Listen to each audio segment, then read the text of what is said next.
Guys as you know that one of the most famous YouTuber Saurabh Joshi, जिनके आज YouTube channel पे 40 million subscribers हो रहे हैं। 30 मिलियन सब्सक्राइबर हो गए हमारे। कम से कम मैंने 20 करोड़ रुपए अपने, अगर मैं बैटिंग एप्स प्रमोट करता तो 20 करोड़ तो आराम से कमा लेता। इजीली कमाए थे 20 करोड़, उससे भी ज्यादा, उससे भी ज्यादा। मैंने आज तक कभी एक भी प्रमोट नहीं किया। डेली की डेली ब्लॉग बनाना, डेली उन्हें अपलोड करना और वो अपने डेली लाइफ में, डेली यूजेस में क्या क्या करते हैं उसे ब्लॉग पे दिखाना, ये सौरभ जोशी का काम है।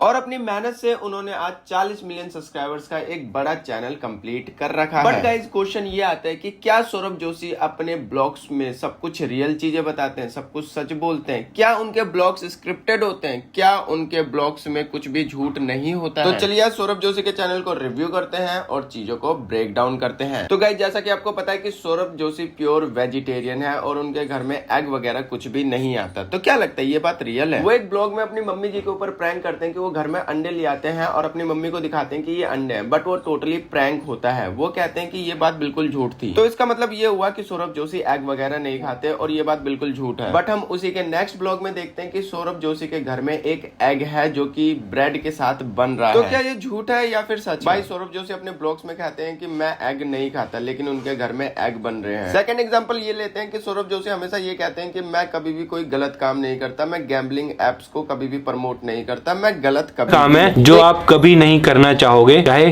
कितने भी पैसे मिले। गलत काम कोई भी गलत काम, मतलब जिसमें दो नंबर का काम, हाँ, जिसमें मतलब लोगों का नुकसान हो।